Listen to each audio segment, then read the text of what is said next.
I want to welcome everybody to our August 7th competition salon. And I have a few announcements to make. If I can get to the right screen. Okay, do you see Western Wisconsin Photography Club logo at the top? Yes. Okay, good. Thank you. I'm going to turn my, I guess I'm not turning, here we go. I'm going to turn my camera off just to save a little bit of bandwidth. Anyway, I'm going to, these slides were prepared by Steve, who cannot be here tonight. So that's why he has this thank you to me on here. I wouldn't put this on here if it was me. Trust me. Okay, so our next uh, competition salon is Wednesday, October 2nd. We will meet in person at the FIPS. Our assignment is transportation, and your due date is September 11th. And you will hear from me again before then. Another upcoming competition opportunity is provided by, sorry, that was from my cat who doesn't realize he's not invited to the meeting. Anyway, is provided by Terry Butler, our N4C coordinator. Thank you, Terry. Applause. N4C is the North Central Camera Club Council.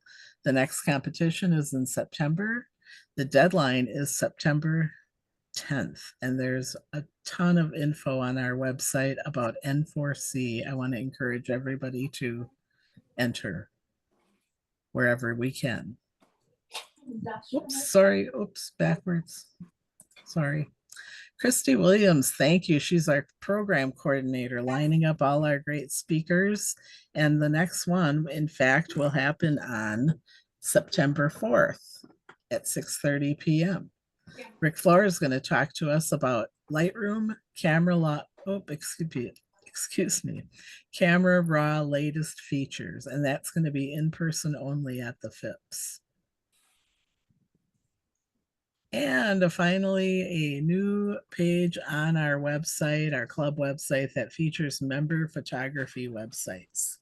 You can go out there and click to your heart's content to look at what everybody's been doing. And if you'd like your website featured on the WWPC website, contact our president, Steve Blocker, at comcast.net, or Terry mjbutler@gmail.com, and they will fix you up. Finally, not too soon to be thinking about spring break. Is it April 5th, 2025 at Mounds View High School? We've got Tony Sweet there all day. He's going to do in-person speaking on different topics. Really sounds intriguing. I went out to the website and looked at it, and it looks like it's going to be a really good program. Terry, our esteemed president, or president emeritus, I guess, is managing this event and will need volunteers to help. So consider contacting her if you'd like to assist with spring break. We will also be, our club is also responsible for managing the digital portion of the interclub competition. So sign up to help out, and thank you in advance. All right, without further ado, we'll start the fun part of the night. A big thank you to our judge, John Penware.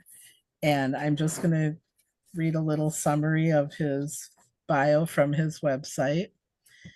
Growing up in Kalispell, Montana, it was natural for John to be in the outdoors, whether hunting, fishing, or hiking in Glacier National Park. He moved to Minnesota to go to school, and his intentions were to move back to Montana, but here he is, still in Minnesota. He says, after school, I took up bow hunting, and to further my time in the Northwoods of Minnesota, I also dived into photography. Little did I know how photography would begin to open my eyes on so many things besides white-tailed deer. I love to photograph the flora and fauna of Minnesota, but I also enjoy traveling and photographing around other parts of the country. My camera and lenses have always been Nikon, but they are just the tools to get the image. It is the photographer's vision to create the image. I have been a member NPS Nikon Professional Services for many years.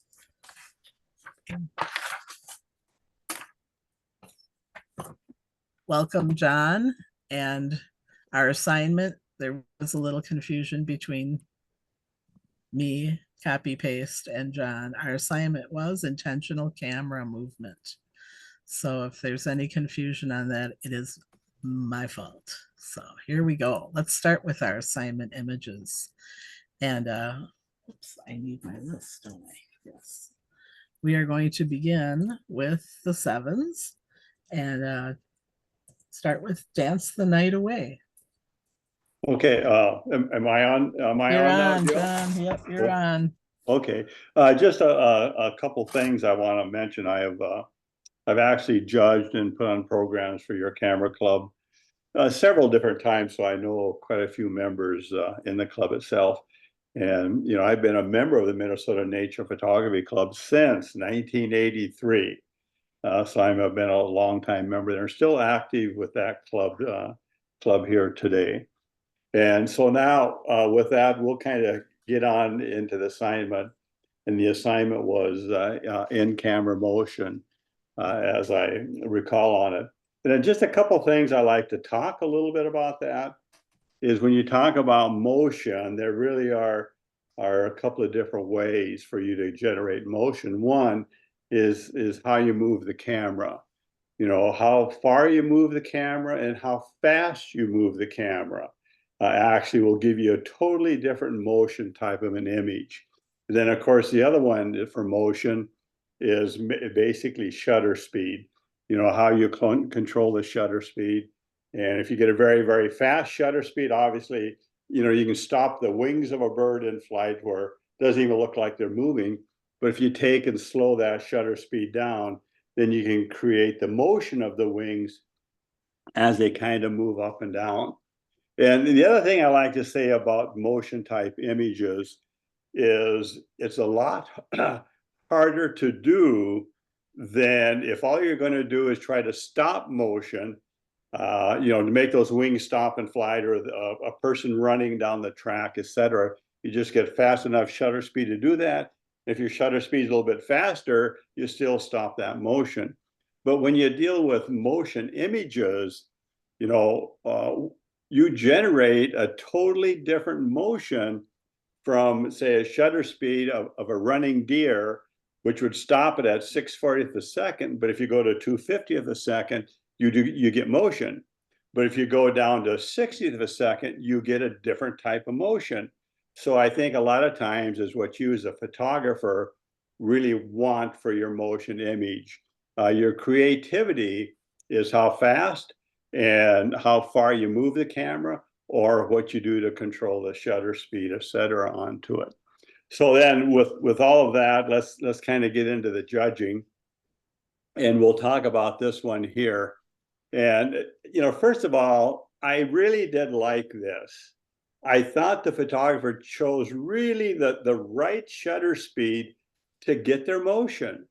And when I looked at it, I said, gee, I really like this.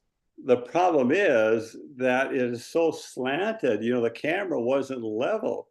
And, so I'm looking, well, maybe the photographer is trying to be creative by doing that. But I could not see anything creative to do that. So that's why I gave it a 7. I think they did the motion really well. You can still see the lady, you can still see the man, you can still see the face of the guy, but you can see that they are moving, et cetera, onto it. But I gave it a 7 simply because the camera was not level. And the thing I like to say about that, in the world of digital, if you'd have taken that picture and if you looked at the LCD, you should have seen that. Now, granted, if you go back, take another picture, it might be a different dance, I don't know, but at least you got to know that the camera is level, et cetera, onto it. Next. Righty. Here we go on to Ghostly Pines. Yeah, this again is one that I actually like that one quite a bit. And it, was taken, at night or during, way beyond the twilight time. You're into the blue light, et cetera, onto it. And I think they did really a nice job of doing this particular image.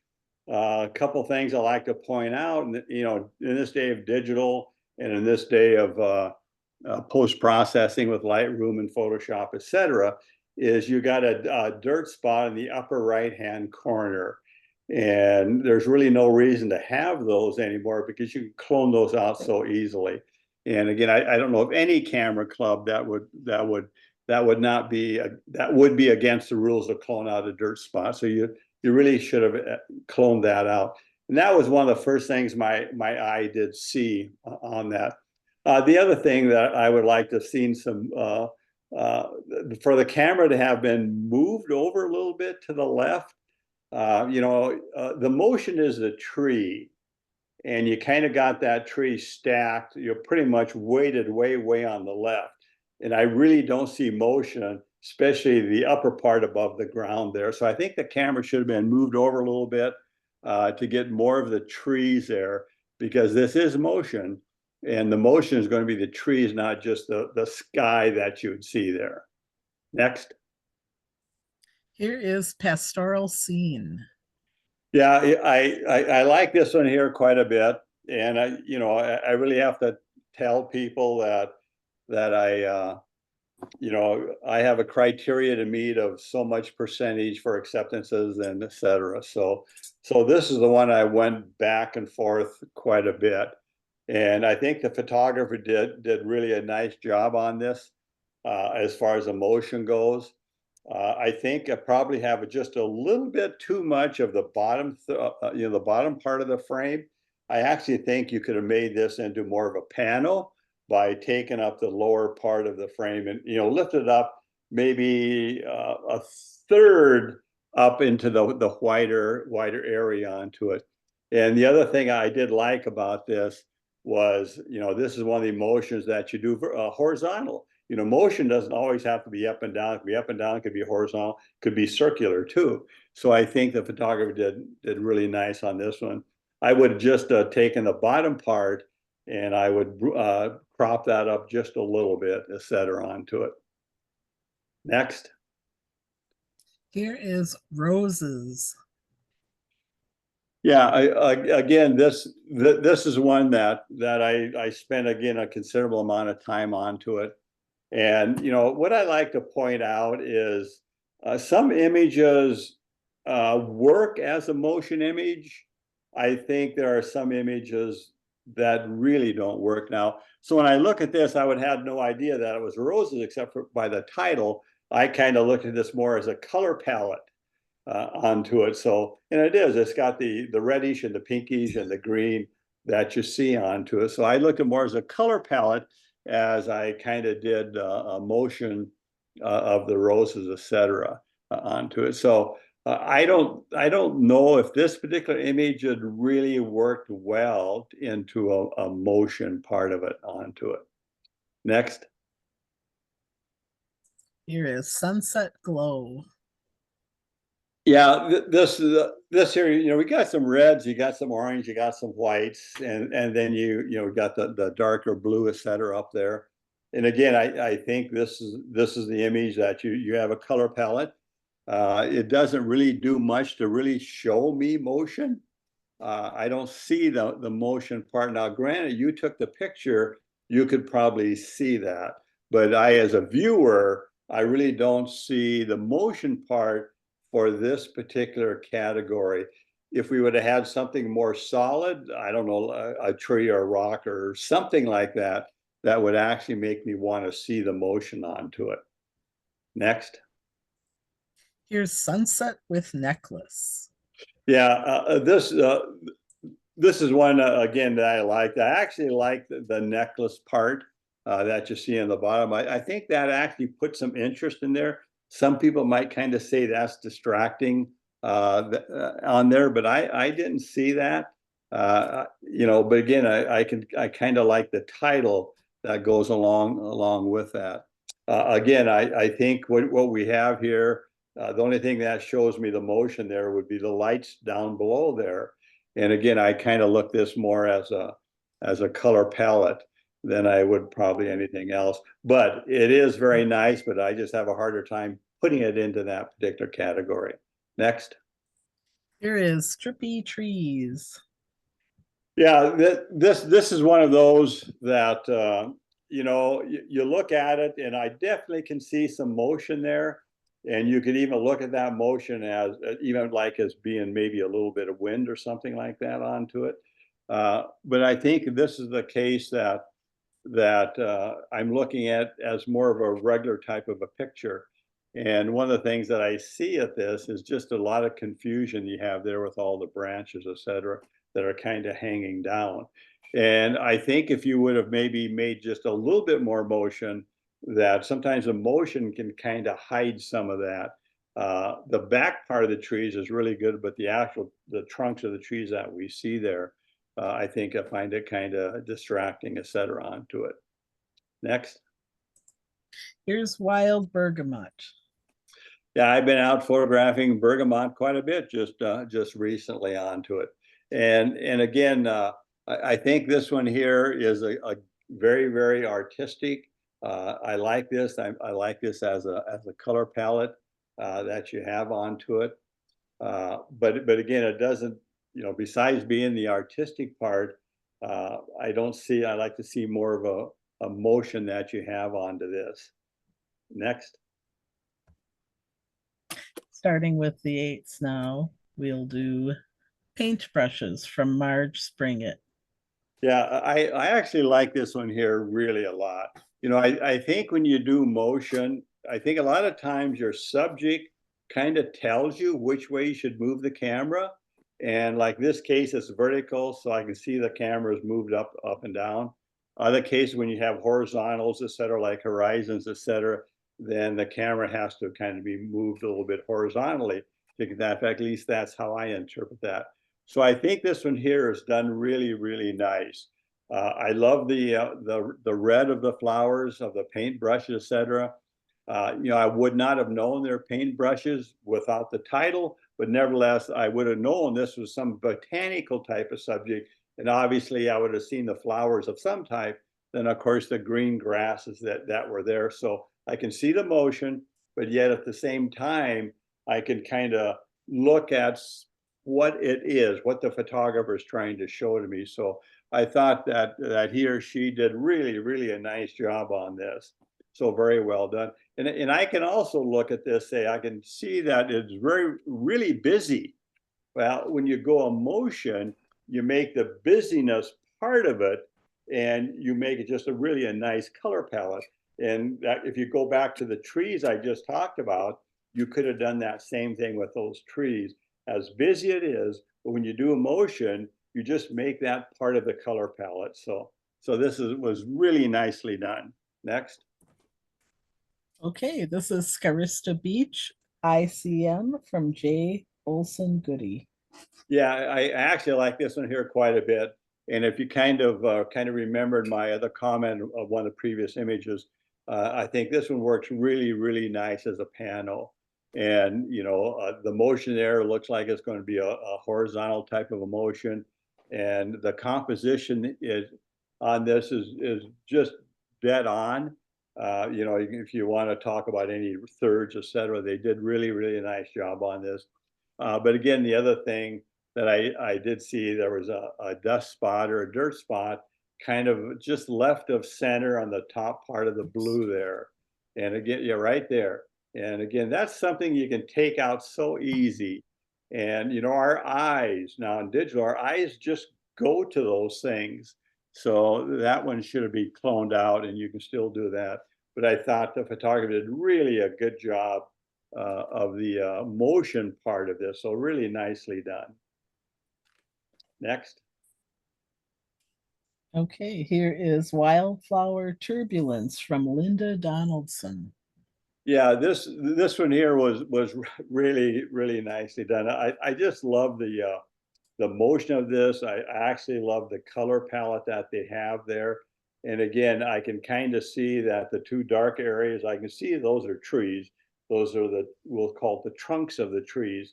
And then in between the trees, I have the green of the grass, etc.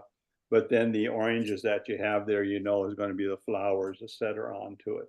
And so this one here was really nicely done. And I think the motion they did with the camera was absolutely perfect on this. If they would have done it any slower, I don't think I would have scored this nearly as high as what this has. And if they had done it too fast, then I would have maybe a hard time determining these are trees. But I can see the bark, I can kind of see the lines into the bark. So that defines actually what I'm looking at here. So this was really nicely done. Next. All right, moving on to the nines, we've got Nearing Sunset. This is from Ginny Gaynor. Yeah, this one here is actually really nicely done. I'm not 100% positive what I'm looking at, but I thought what they did with this was really good. I can see the brighter light up there in the top, and then what you see there onto the bottom. So, and then the whitish, and then the brighter white, and the greenish yellowish that comes in there gave this one here really a nice color. And again, I kind of look at this, and even though I don't know what I'm looking at, I just found it so interesting. I was kind of intrigued by this, maybe trying to figure out what I'm looking at. But from corner to corner, side to side, everything has interest on this image here. So it was really very well done. Next. On to the 10. We've got Reflected Trees from Nick Richards. Yeah, I just really like this. I think an image like this was perfect, absolutely perfect for a motion image. I think had they taken this, just a faster shutter speed or not have any motion at all, to me then it would have been, we all do that. But I think what the photographer did with the emotion of this, and then the reflection that you have onto the tree there, into the lake or the water there, is just absolutely excellent. And I like the idea that the trees were a little bit further back, so you got a beach or something there in between the trees, and then the reflection into the water. So I think that gave it a nice separation that you have on that. But again, I don't want to, be like a broken record here, but I really tell people you really need to watch for those dust spots. And again, there's at least 3 of them right here. I see one in the left-hand side onto the brown of the bank, and then kind of on the lower right there. Yeah, those 2 there. You really need to clone those out. It's really easy. It's not simple. And as a matter of fact, I know Rick Floor really well. If he's coming next month, hey, Rick, give me a helping hand here. But I think that really I gave this a 10 because it was so well done. But I need to tell you, I was bordering on giving this a 9 because of those dirt spots. But I just like this one so well. I said, okay, I just got to be sure to mention that during my critique session here. So I really encourage photographers. There's no excuse anymore to have those dirt spots and dust spots. We all get them. That's just part of our digital world now, is dust spots on sensors, and you just got to take care of it in post processing. Next. All right, we're going into the creative category now, and we'll start with the 7s. Here's Field Flowers.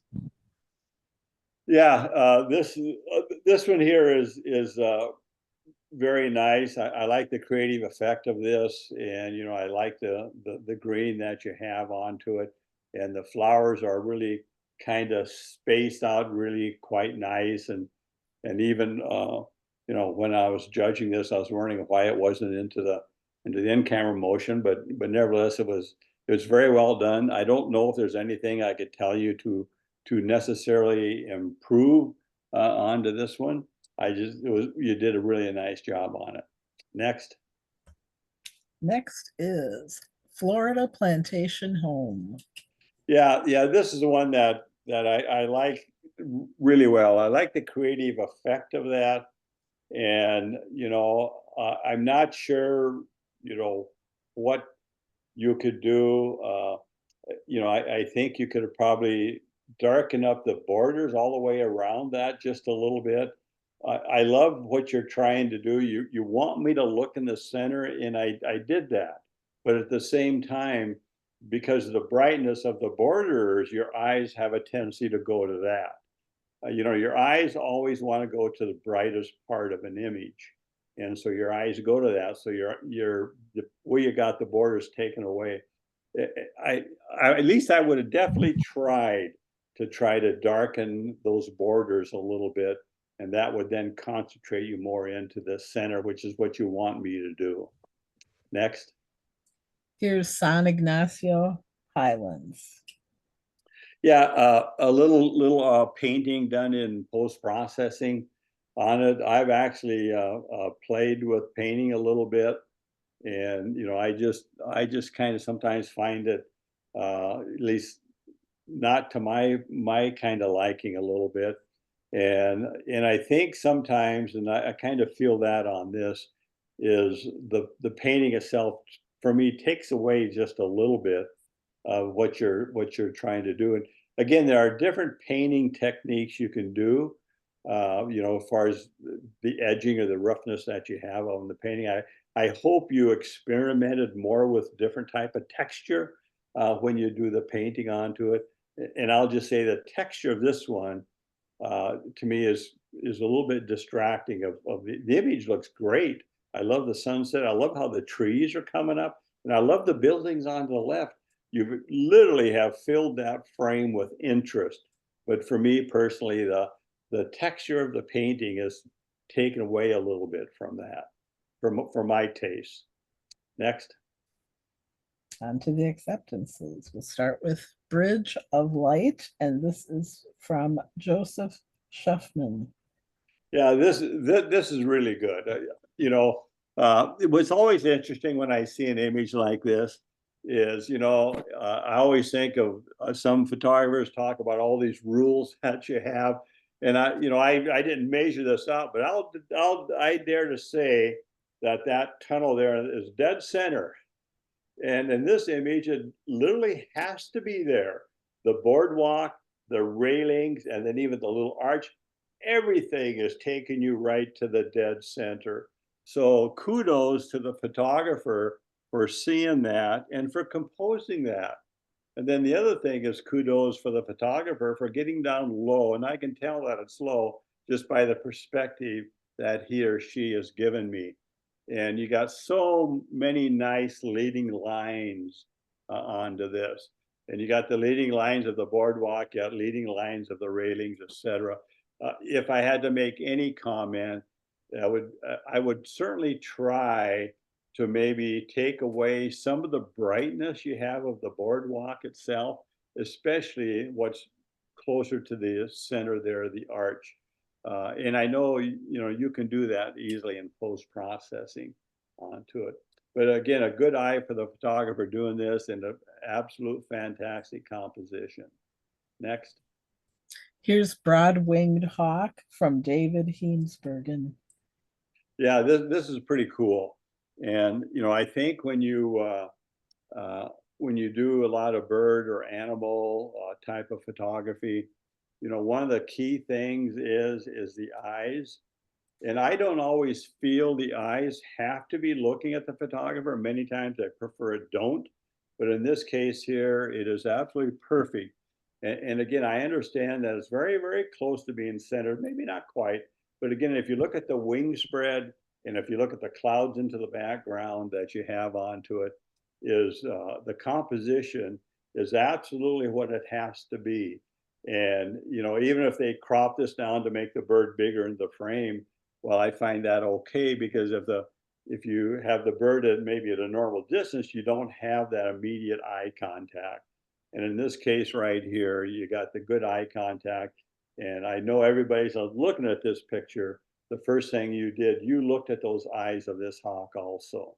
So very, very well done. Next.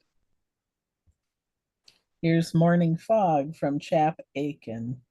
Yeah, this is really cool. And I think what's really important about when you shoot fog images you really, really want to emphasize the fog. And that's very easily to do is the subjects that are close to you should be a little foggy, but then as you go further into the frame, you go through more and more fog. So when you do that, the particulates of the fog should then really show the background being fog. And if you look, that one tree there on just below that one horizontal limb really gives me the foggy feeling, and sort of those two that are on the right below the branches there on to the right. So I really have the good foggy feeling. And had those not been there, I think what would happen, then you see just a real bright fog, and it has no interest. But those two that you see there that are further away from these two trees really emphasize the fog. So I think that's important when you shoot a foggy image, is not only have the subjects maybe closer, but you want subjects through the fog, which really will emphasize the fog. It's not just a, a, a blank white object. You have something there through the fog. And I think that's really critical on a foggy image. Next. Okay, I was going to say we're going to the nines, but we don't have any nines, so we're going to go to nature. We'll start with the sevens. This is Alaskan humpback whale. Yeah, this actually was quite nice. I've actually photographed humpbacks on Hawaii many, many, many years ago, long before I got really serious into photography. And this one here is actually really nicely done. In this case, you could kind of talk a little bit. Well, should it be centered or should it not be centered? And in this case, I don't think it needs to be centered. I don't know if it hurts it too much, but I think what I would probably do, due to the fact that the whale is kind of leaning to the right, I probably would take it just a little bit off of the left, and then that would kind of put the whale a little bit off center, and then it's moving to the right that it has room to jump into. Then the other part is, I think it's really cool, is you can actually, it looks like, see the eye of the whale. And I thought that was pretty nice, very nicely done. Next. Here is catching some air. Yeah, yeah. But I tell you, these dolphins are really, really quite close to the photographer, or they may be cropped up tight. And I think for this image, I think you obviously you need to take this, but I think it would have worked very well if you would have maybe zoomed out just a little bit. The water in the upper left-hand side is so cool. I mean, you got that color that you have in between that, et cetera, onto it. So I think the image is good, but I think a little better one probably would have been zoomed out just a little bit tight. That it's not to be quite so tight, et cetera. But I like to see the blowholes onto this, et cetera. So nicely done.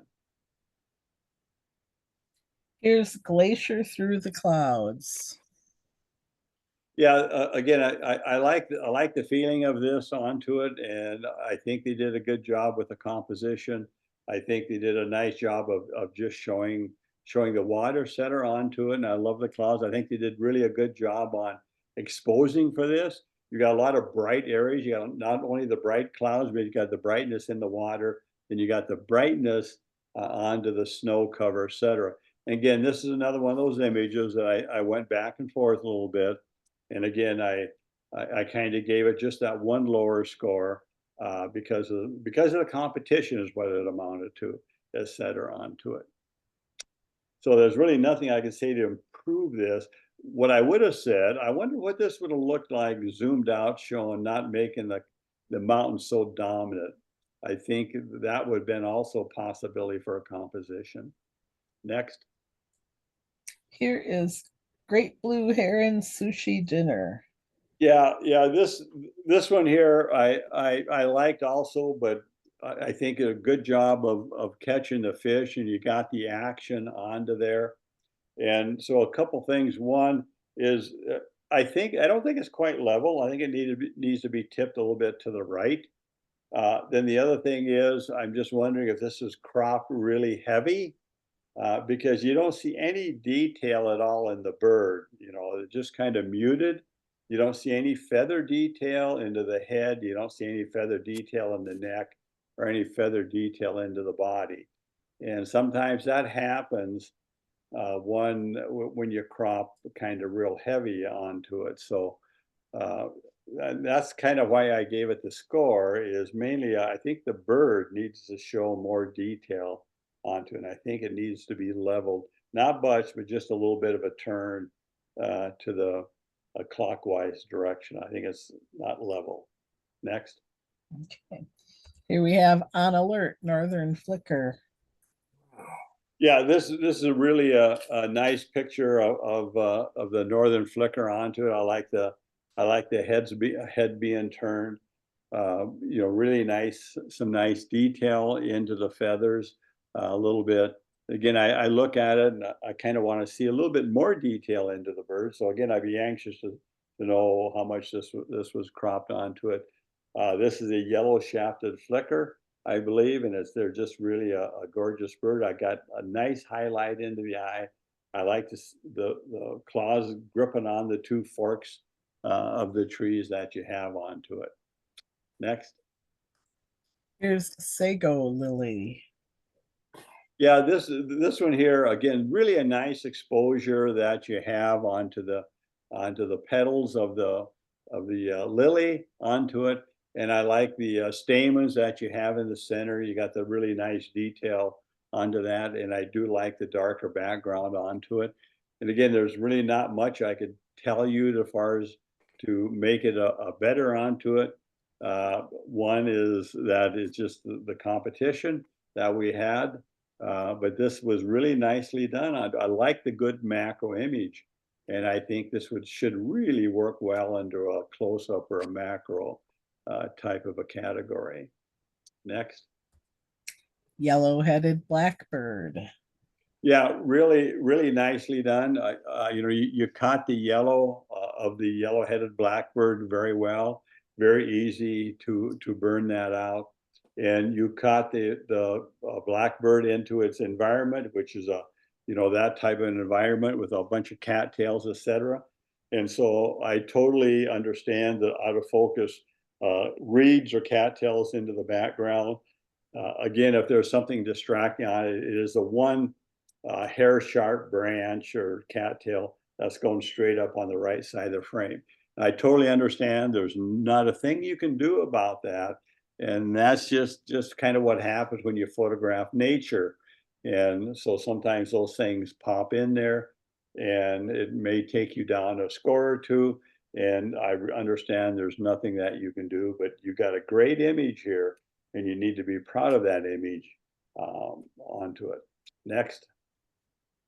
On to the eights. Here's B. Early Figwort. And Yeah, this is from this is David. really really well done. You know, I think this is a wasp of some type into it, and inside that flower or whatever it's doing, and really hair sharp, totally onto the flower, totally sharp on the bee or the wasp, and then I have this really soft, nice muted green background, which really makes the yellow and the black of the wasp really, really stand out. So really nice sharpening onto the wasp and onto we'll call it the flowers right there. So really well done. Next. All right, and that was thanks to David Heemsbergen. Here we have Common Ringlet in Sago Lily from Marge Springett. Yeah, I do quite a bit of butterfly insect type photography onto it, and I always found this one here kind of intriguing that you have, and so I kind of look at this. I'm trying to get orientation myself onto it, but what you got here, the common ringlet, which you don't see too many of them. I got pictures of many of them, but I haven't seen one at all yet this year. But what's important here is everything on the ringlet is sharp. Look at the detail that you can see onto onto the wings of the ringlet. You can kind of see all the detail, even on the edge, on the ends of it. Yet at the same time, I can see the detail that you have onto the flower. Then also I'm sure there are petals back there that the petals have given it this nice white background. So really, really well done. And not easy to do, by the way, because I do photograph lots of these guys. Next. Next, we have Food for Babies from Marianne Jerks. Yeah, this is really cool. I mean, I love the hairstyle. I love the look at the bird. I mean, just like he's saying, what the crap is going on here? But then the insect that he has in his beak probably bring into a nest for the little ones onto it. And then even the leaves that it's on is also very, very interesting. So then the bird itself has that nice background onto it. So it is really sharp where it has to be sharp. And then I got the nice muted background to make the bird really stand out. Next. Here's Got an Itch, Racket-tailed Roller from Marianne Sear. Yeah, this is really cool. Again, it's one of those, always say when you're judging or as a viewer, and it's one of those images that you don't just look at, you actually study it. When this image first popped up on my computer, took me a while to figure, oh, he's got an itch. And so then I judged it based on that. Then again, I got the really, really nice background onto it. And even I don't know, the tree or the branch, whatever you want to call those, that is perched on, it by itself has a lot of interest. So everything on here is really nice. The branch is interesting, and the bird doing an itch scratch there, and then you got the nice gray muted background. Next. Next, we have Icelandic Puffins from Carl Wegner. I love photographing puffins. I've done it twice. I've done it in Alaska, and I've also done it off the coast of Maine, etc. They're really, really a fun bird to photograph and to observe onto it. And this one here is really done. I'm going to guess probably male, female, etc. onto it. But again, I love the grass turf, the tuft of grass out there on, and then again you got the really nice background, etc. onto it. Next. Here we have Nighthawk Defense, and this is from Ginny Gaynor. Yeah, this one here is really, really cool. I've seen nighthawks, but I've never ever gotten this close to them ever. And so I don't know if it's on a nest or wherever the case is, but I love the open beak, and I really like the rock or wherever it happens to be on. It kind of really blends right in, and at the same time, I got the grasses back there onto it to give it a nice texture into the background. Now, some people might say, well, the lower right, the wing is cut off. Well, that's not important at all for me for this image, because the interest of the image is basically the head and the body of the bird, where it's kind of flattened down onto the rock. So really nicely done, nicely taken. Okay. Next, we have Osprey Nest Building, and this comes to us from Betty Bryan. Yeah, this is really nice, and I like the osprey coming in with a branch, and it's in the process. So obviously, this is probably in the spring of the year sometime, because it's building a nest. And as everybody knows, that the state and many states and the government, et cetera, they build osprey platforms just for the osprey. They're very picky on where they build, et cetera. We've seen them as we travel all over, and that's what this is. So there's two stories there. He's using a man-made platform, but that's what it's for, is for it to build nests. But yet the osprey's coming in, carrying a branch to spruce up his nest there a little bit. And again, great eye contact that you have with the bird. Then the other thing I kind of like is, the clouds. You can kind of see the wisp of clouds back there, which to me is a lot better than a plain blue sky. So that itself puts some interest into that background. Next. Okay, on to the nines. We have, sorry, Camouflage from Ginny Gaynor.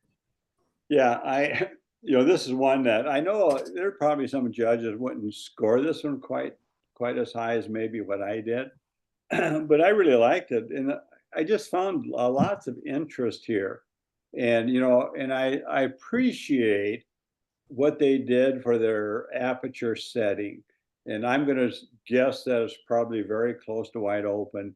And when you look at this, you see that the nose and the eye and maybe that head area is what is really sharp, and the other body of the toad is not quite as sharp. Well, I think that's what makes this image. I think if you would have shot this and got everything hair sharp or so, I don't think you would have had the image that you created with this one here. I just really like this. I mean, my eye went right to that eye, and then I have this soft muted rock and then the background, and really made me concentrate on the head and the eye of this toad. Next. Here we have Long-tailed Hermit at Heliconia Flower, and that comes to us from Marianne Jerks. Yeah, this is really cool. There's a lot of things that's good about this. Is I like the fact that the hummingbird that you see, I think that's anyway, whatever kind of bird that is. Oh, long-tailed hermit, whatever kind of a bird that is. I've never seen one, etc. But one that kind of tells me how small this bird is compared to the plant that is getting some nectar on. So the bird itself is really sharp. And in this case, I think every one of those seed pods, and I'm calling that, not knowing what else to call them, is every one of those seed pods are sharp also. And then at the same time, I got this nice soft green muted background. So for me personally, this is really a nice nature storytelling image. Next. Here's Showing Off from Joseph Shuffman. Yeah, this is really nice of a hummingbird onto it, catching it in midair. And a lot of times you say, well, that's not easy to do. But if you catch them just right, they hover a lot. And so if you just happen to catch them in a hover, and then if your autofocus, your camera can lock on fast enough, you can get images like this. Now, I like the wing position when you do this for hovering is really critical. I think for me, only two positions of this Hummer would work. This position or the other one would be all the way forward. And I think if the wings were straight out, this image would not have worked. So again, you got that nice background of center onto it, and you got that nice detail into the bird, etc. Now I'm going to assume you cropped this. And so if you did, what I would probably recommend, if you can, I would give it a little bit more room to the right, and then I would probably take a little bit of the room to the left in, and then that will actually take the eye of the bird and put it off center. But again, it was still so well done that, but I would have tried to extend if you got room canvas on the right, you could take it anything on the left. I'm not a big cropper. For me, a 20% crop is a lot. So if you crop too much, then you're probably better off just to leave this alone. Next. Okay, next we are on to the tens, starting with Eastern Yes. Kingbird Renewed. And this is from Carl Wegener. This is really good. I mean, this, kingbirds, I see kingbirds in the prairies all day long. I go in the prairies a lot. You should frame that. Somebody say something? Sorry, can you hear me? Somebody's got their mic on. If you could please mute your mic. I can't see on my screen who it is. Okay, am I? Okay. Okay, all right. Anyway, the kingbirds are relatively common. They are actually pretty much a prairie bird onto it, and I see quite a few of them as I go up and out in the prairies. And actually, they're pretty easy to photograph. They're not as skittish as some other birds. But as often as I go out and as often as I see them and I take images, I never ever had the opportunity like this. So I saw that. I just think this is so nicely done. Every one of those birds has eye contact to the photographer. I love the branch they're on. I really like the you know the leaves of the tree. And so this was just really well done. And so I really kudos to the photographer for getting this photo opportunity, and you nailed it. Really nicely done. Next. Next is Merganser Mohawk Mama from Steve Blocker. Yeah, yeah, this is good. And you know, I like this. Again, you same thing. You can see all the eyes of the hen and of the little ducklings onto it, and everything on here is sharp, etc. Now, some people might not like the busyness of the water with all the duckweed that you have in there, but these are backwater ducks. This is where they live. And a lot of people don't realize that, but they are backwater ducks. And this is really common of the area that they go in. So I think that adds to the environment that these ducks live in. So I personally don't find the duckweed and all that distracting at all. They did really a nice job of getting all four of those ducks really nice and sharp. And then I like the little bit of water movement that you have of the waves, etc. So really well done. Next. Here is Penguin Detail from Marianne Sear. Yeah, yeah. This is it. This is kind of interesting. You know, I've judged a lot of penguins. You know, the Arctic. We have a lot of our members that go on those type of trips, etc. And so I've had to judge a lot of the landscapes and the scenes and the penguins and all that type of stuff. But kudos to the photographer doing this. I mean, this is just so interesting. When you look at the I know I'm calling it a flipper. I think that's what that is. And then you see all the detail into that, and then all the white detail that you have. Uh, Again, you got the dark, the black, and then the white.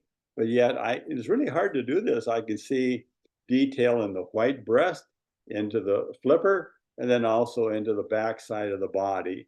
So I just found this really intriguing and extremely interesting.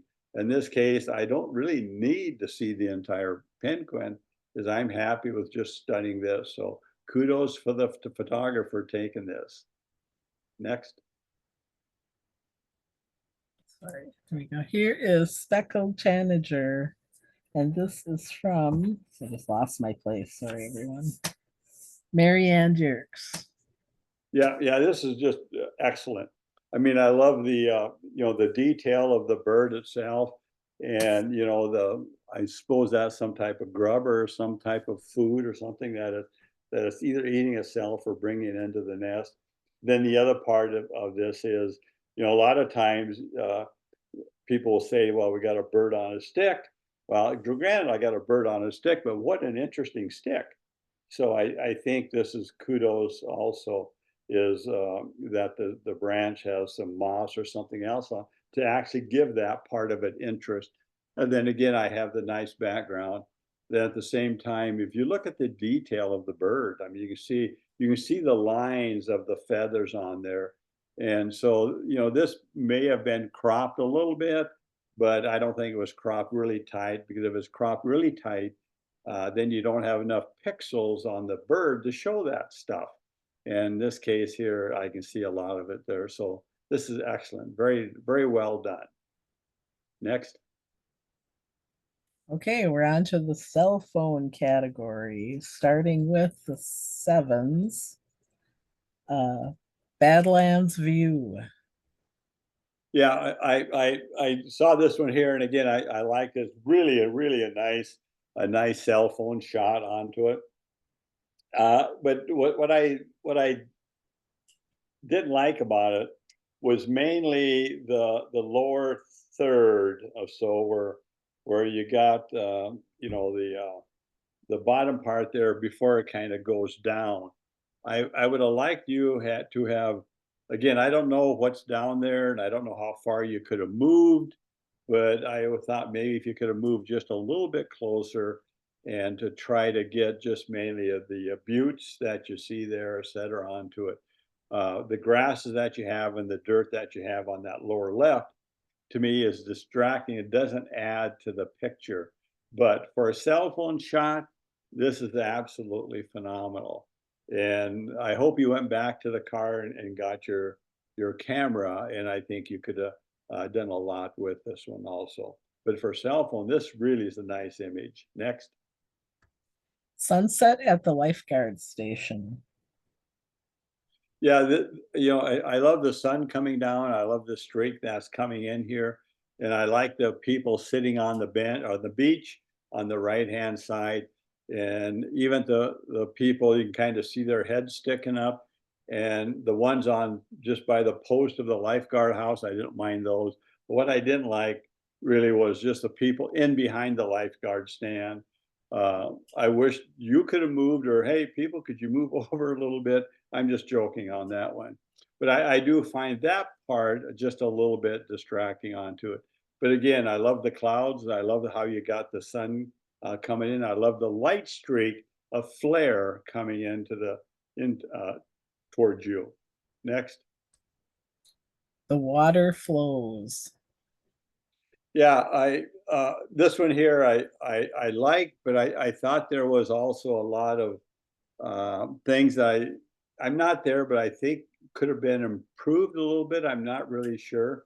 The big steps that you see coming down is just a little bit too much. And because so much of that bottom, you even take the third part of the frame, is nothing but those first two steps and what's off the left. So that's a third of your frame. So again, you got a cell phone, you're really limited to what you can do, but I'd have been really curious if you could have tried something else a little bit onto that. And I know you're trying to make the steps, make it into a leading line into the water uh, on it. So I'm not sure if accomplished that at all. But what I do like is I like your vision, what you're trying to do. But I think what happened is your cell phone limited you a little bit on trying to accomplish what you're envisioning. Next. Tree swallow. Yeah, yeah. This one here is really nice. I mean, you got really close, and there's a tree swallow into its nesting box, into the cavity here. But again, what happened? I'm going to guess you must have, cropped this one here really tight, because you have really no detail. It's just kind of, kind of mushy, kind of blurry. You don't see any detail there, and that's kind of what happens, especially with a cell phone. The cell phone doesn't have a whole lot of pixels. Then you come up and you crop it in pretty tight, and then this would be kind of what you do get. So I think when you do cell phone type images, your cropping has to be absolutely minimal, because you don't have enough pixels. So if you crop this any amount of time, and then you get the painted look of your subject, and that's what this is. Next. Okay, on to the acceptances. Here is A Serene Space, and this is from Jennifer Rosmierek. Yeah, this is really nice. I love the muted feeling of it. I think the photographer did really a great composition. I love the flower plant there's on to the right. Then I also like the window, the mirror that you see there, which kind of is reflecting what was kind of in behind the photographer. And the composition of this had to be perfect, and it is perfect vertical. You fill the right side of the frame with the planting, the flowers, and then you fill the left side of the frame with the mirror, and then the reflection inside the mirror to the chair, etc. So this good vision on this one, nicely done. Next. Okay, here's Yellow Lady Slipper from Diane Cisco. Yeah, this is really nice. Just really a good job of the yellow lady slippers. And yellow lady slippers can be kind of hard because of the pouch, and even on overcast days, etc. That you have, they get really bright. You can kind of see some brightness in there. But I think you did really a nice job of handling that. I do like the exposure that you did on the flowers. and then on the leaves that you have, etc. If there's anything negative that you have there as the background, all those dead branches and stuff that are laying around back there, etc. So that actually does take away a little bit that you have of the flower there. And there's not much you can do with that. A lot of times I'll look at that, if those are just branches that are loose, it doesn't look like they are, I'm talking small, I actually will move those out of the way. But it doesn't look to be that way on this one here. So really a good job on the flowers and the petals. Next. Here's the 9s. We'll start with Ellis Island, and this is from Chap Aiken. Yeah, just really, really well done. And I think a couple things I like to say about this. One is, sometimes we all get lucky. And in this case, the photographer got lucky with the sky. I absolutely really like that sky. I like the blue, and I can see detail in the sky. So that is, by itself, puts a lot of interest into the image here. Then the same other thing I like is I like how the photographer composed this. Obviously, he wants me to walk underneath and right into those doors there. That's what he wanted me to do. And he or she accomplished exactly that. And then the same thing, I got the detail going to the sides of the rest of the building, etc. So just really nicely composed, and more of a panel than a normal 3x2. And I think the composition of this was spot on. Next. Oops. I'm sorry. I missed one. Somehow we got to pictorial. Hold on a sec. So was this in the 10s now, or? No, this is the 7s of Oh, it's still the 7s. pictorial. Okay, that's what I just don't know why that other image is not displaying properly. One Okay, second. so we are in the 7 category. Yeah, 1 second and I can find it. This is the one. This is the last one of the phone category. Okay. Can you see this? What I'm? Yeah, I see it. Yeah. Okay. I just want. It's Didn't want on to a tightrope. Okay. Uh-oh. Sorry. I'm new to this, everyone. Please be patient. Okay. Share. There he is. Okay. Guy on a motorcycle on a tightrope. Correct? What about the last one? We were just up there. Okay, so. Okay, so what are you? I'm sorry. What are you seeing? Are you seeing? I'm seeing the motorcycle with a gal on a seat below that. Right, and it's this was the last one. Oh, I see what I goofed up here. My list is different from, remember when we had to change some of those categories? Okay, this actually should have been in the phone category on a tightrope.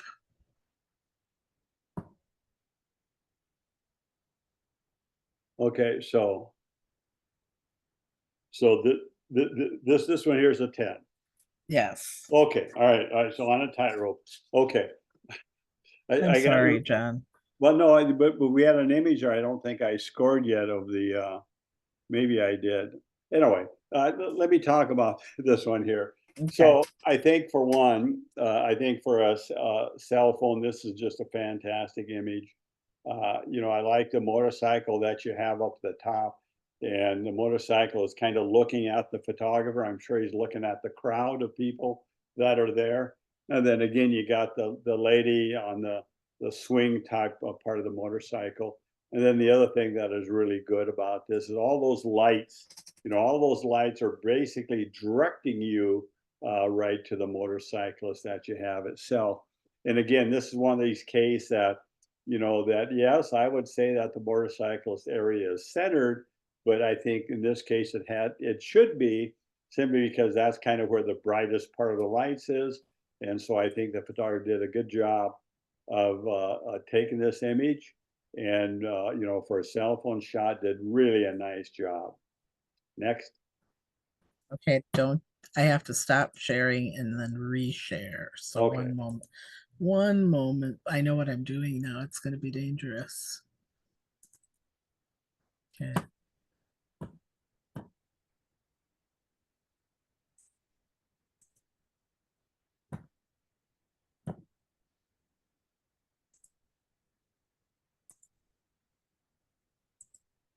Okay, so do you see sevens Yeah. Hmm. on the slide? Okay, so this is pictorial and we're starting with the Okay. Yeah, sevens. that's the one. So this is the we're on pictorial now. Yes, this is Okay, called the that's what confused me conservatory. because I had okay. Sorry. No, that's no problem. Okay, first of all, I think the photographer did really a nice job here. I like how they composed this perfectly. I like the tree being there, and you got the really a nice sky there, and we got a nice of the conservatory there, etc. Again, I think you know, there's nothing I could tell you to improve on this. I think again, it's one of those things that the competition was pretty strict tonight. So this is one that I was going back and forth, and I did give it the little bit lower score. Next. Okay, here we have Heavenly Rays in the Badlands. Yeah, really well done. I think the composition of this is quite nice. The image of this is the clouds, and but yet at the same time they make the prairie part and then the Badlands part being a small amount of the frame, which they should have been, and then they got the sun rays that are coming in through the breaks of the clouds to light that up just a little bit. I think in this case this is actually another one that I think you could have cropped a little bit from the top down a little bit. I don't need to see quite as much of the clouds there on the top. So if this is not cropped heavily already, I would probably bring that top one down. Uh, maybe like as we look at inch wise here, maybe down possibly a couple of inches. And I think that would probably enhance the image itself a little better. Next. Okay, next we have Howler Monkey Family. Yeah, it got really a nice face of those two monkeys and the little baby that's there, then the one parent that is right there. And then the other thing I do like, the other monkey that's closest to us, the good thing is that we can see the eye of that particular other parent that you have right there. And again, you got really a nice background there, etc. It would have been nice if the one monkey on the left would have been faced just a little bit, so we maybe don't see as much as the body onto that one. Next. Here we have Joshua Tree National Park infrared. Yeah, there's a lot of things about this one that I really like. Is one, you know, I like what the photographer tried to do. One, you can kind of see they're trying to use that dead branch, dead wood there, dead tree there as kind of a leading line. I do like the shadow that's being reflected there onto it, but you know, I don't find the tree itself that interesting. I like the idea, but I think the subject had to be something a little bit different. I know you wanted to show the shadow. I could tell by your positioning there. I'm wondering what would have happened if we would have not worried too much about the shadow, and if you'd have moved off just a little bit more to your right, and then you could have really made that into a leading line. But as that is, you're trying to show, I think, the tree along with the shadow itself. And that part really is a picture. I didn't find the rest of it too interesting. And then the background of the sky itself doesn't really do much at all. Next. Here is Kimono Patterns.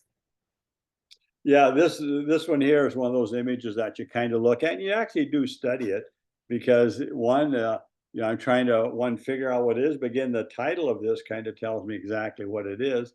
I love the color behind it. I like the patterns that's on there with the flowers and all that type of information, etc. But again, I think that, because the competition, it just was not that strong to move it up at all. Next. Okay, we have North Bay Cloudscape 2. Yeah, this again, it's one of those things that you do see. You got that nice reflection into the pool, and you got those nice clouds that are up there, and you got the reflection. But outside that, I don't see anything that really holds my attention. I know we walk by and we see this. We do have to take a picture, but I think sometimes it just is hard to make a picture like this into a salon where you're competing against this. So I'm not sure if there's anything I could tell you to do to improve for a higher score. I think the subject itself is worthwhile a picture, but I'm just not sure that it would work into a salon, etc. Next. Next, we have Sunset at Big Stone Lake. Yeah, I like the grass reeds in there. I like what you did with that part of it onto it, and the tree does kind of offset that part. I like the tree that you have on there, and again, the good thing is you do have some nice clouds that have some light that are shining up, etc., onto it. So there's not much I could tell you to improve on this particular image. Again, it's just one of those images that's hard to score really high onto it. Next. Next is Tracks into Mountains. Yeah, this one here, again, you can kind of see the same thing that the photographer's doing. And I have to admit, I went back and forth on this one a lot onto it because I like what they did. If you look how the tracks are going there and you look at the lines of the mountain that they come in, they all kind of go right there towards the center. And so that's where all of your eyes go. Again, I know you're probably fairly low to make these tracks to be so there. But what I find probably not as interesting, what actually was the tracks. And the top third of the frame is pretty much all of the tracks itself. I like what you did. I like what you're trying to show. I think probably what probably could have worked better would be if you could have maybe zoomed in a little bit, and so that the tracks would have been, you'd probably cut off maybe a third of those tracks in the lower part of the frame. I think that possibly could have worked. You would have gotten the same result of all the lines taking you into where they all meet up there in the center there. Next. Next, we have Minneapolis Skyline. Yeah, this one here, I think all of us have photographed the skyline a little bit, and so the problem that I had with this is, almost 40% of the image is the trees, and then you got the trees cutting off basically the bottom part of the skyline. So the two things that you have going for you is one, you got great clouds here. I love the clouds in behind that. But again, I think you need a different location to show the skyline. In this case, we actually are seeing almost 40% of the image being the trees. Next. Here we have the 8s. Eileen Doning Castle from Chap Aiken. Yeah, this is really a really nice one. I love the foggy feeling that you have onto it. I love the hills of the mountains and behind the castle being foggy. And I think you composed this one here really nice because I love the stream on that the lower right side of the frame. How that stream kind of comes into the river itself. Then you got that neat bridge there onto the left side of the frame. You got some people that are walking to see this castle. And then you got really some nice detail in the castle to show that, man, this guy's 200 or 300 years old, if not older, onto it. Then you got the nice rocks. So you got everything balancing of this to actually embellish the castle itself. So really nicely done. Next. Here's Fishing at Sunset from Mick Richards. Yeah, this is really a great image. You know, beautiful, beautiful sunset. You got the nice red. You got the nice red into the water, the ocean, whatever that happens to be. What really makes this image, though, is actually the fisherman reaching for the line. That's where the image is. You know, I think had he been sitting in his chair there doing nothing but fishing, I don't think you would nearly have had the image as he is standing up. Either he's going to rebait the hook or he's done for the night, whatever the case is, but his hands reaching out to catch that line. Any of us that have fished have done that. So it's just really, really, talk about capture the moment. Well, you did. Perfect. Nicely done. Okay. Here's Man versus Machine from Steve Blocker. Yeah, this is just really a cool image. And, perfectly for a black and white type of an image onto it. You can see all the roughness that you have in whatever those pipes are or whatever that is. And then this worker climbing up some type of ladder or something and doing whatever he's going to do. And you have the feeling that he's being very, very cautious because if you look at his head, his eyes are straight down. So, he's looking. I don't know what's down there. I don't know how high up he is, but it's just really really a great storytelling image of a worker working on whatever project that he's working on. Next. Here's Peregrine Banding from J. Olson Goody. Yeah, this is really a good image, really nice sharp of the peregrine itself. And you can actually see the nice band there. And then the worker's hands, you can tell that the worker's hands is a physical worker. You can tell that by his hands, you can tell that by his fingernails, etc. So whoever that person is, actually is some type of a worker in the field of some type or an industry of some type onto it. And then you do have the band that you have onto the peregrine, nice highlighting the peregrine's eye. So really a nice story image. Here's Velodrome Racers from Diane Cisco. Yeah, this is really, really cool. I actually love watching the cycling. And again, the intensity that all four of these cyclists have and how they hold their handlebars, etc. And then the bikes themselves and the color that you have and really great, great composition onto it. And the other thing is I really do like the separation of the bikes. Had one of the bikers been, they've been, one in behind the other, I don't think you would have had quite the image. So this is really, really well done. Next. Okay, moving on to the nines. We have Fly Fishing on Big Rock Creek from Fred Sabatka. Yeah, this is really a good image. Again, there's everything on this really supports what the photographer's trying to show.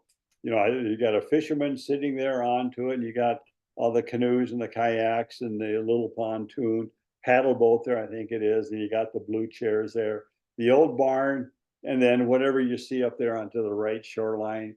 And then you got really, really the nice reflection that you have onto it. Composition of this was absolutely spot on. So I needed to see that entire building. I always look at that. That's probably where all the kayaks and the boats are stored during the wintertime.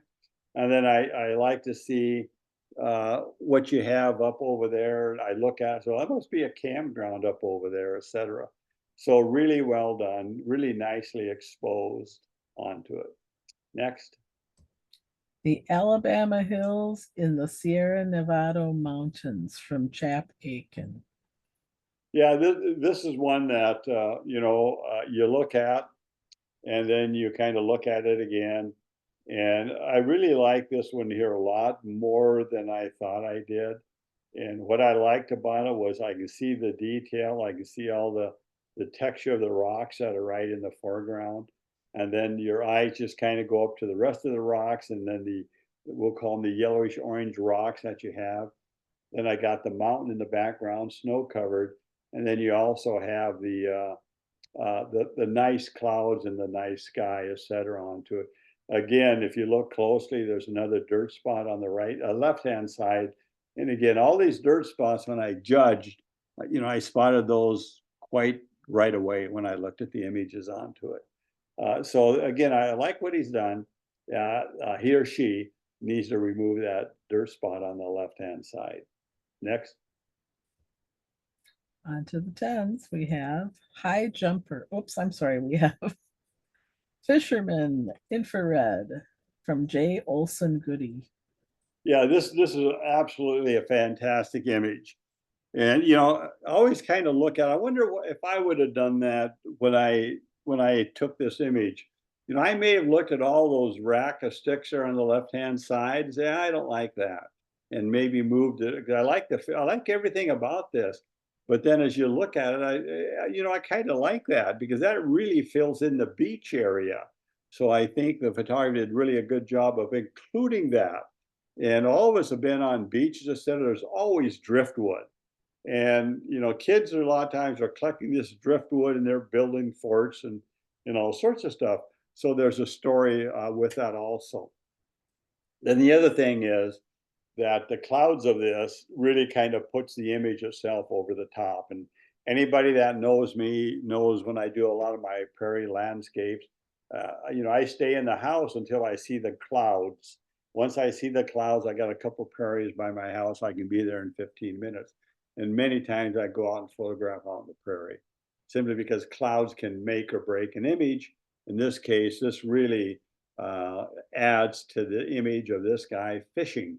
And again, I like the smoothness of the water, so probably had a slower exposure, etc., to do that, but really well done. Next. Next, we have high jumper, and this is from Betty Bryan. Yeah, this is really good. I mean, this, we talked a little bit about motion images. In this case, you need to have a very, very fast shutter speed to catch this horse in midair like that. And then the other part I like is the dirt on the left-hand side, kind of where the horse began to took its flight. And again, going right between the two poles that you have onto it. So there's everything about this image was spot on. And I like everything that they did. In this case, because of the post that you have there and everything, the image had to be pretty well centered to do that. So really well done, really exposed, and an absolute perfect shutter speed to stop this horse in midair. Next. Next, we have, okay, this is not right. Yeah, Sorry, it should be sunset in the, here we go, sunset in the mountains. Yeah. From Diane Cisco. Yep. Yeah. This one here, a lot of times a landscape image has a hard time competing against some of the other images that we have. We have all sorts of action, etc. But in this case, this is really a great landscape. And two things I want to point out here compared to some of my other images I talked about. Notice what the photographer did. You see the rocks in the lower left. So what he or she did, they minimized that part of the foreground. And I think sometimes people, when you show a lake or something like this, have a tendency to put in too much of the foreground. This is absolutely perfect. So one, I know I'm standing on the rocks as I'm taking a picture. And then I got the great reflections of the clouds that you have up there. And then, you got the bridge over there onto the left-hand side, and you got the mountains up there. And then, of course, the other thing is you got those great clouds to really enhance this images. So for an image like this to work, the photographer did their job for composition, but the other thing is nature had to cooperate. So you had perfect light, you had perfect clouds, and you had relatively calm winds because you got some really, really nice reflections there. Very, very nicely. Next. Okay, that's it for tonight's display. Okay. Thank you, John. We really appreciate your comments and thought that you put into judging our images. Oh, you bet. You're welcome. I'm going to leave your meeting now. Okay, I'm going to hang up, or I don't know. I'm ending the meeting. Everybody have a good night. Remember Thank the you. next. Talk to you later. Okay. Good night, all.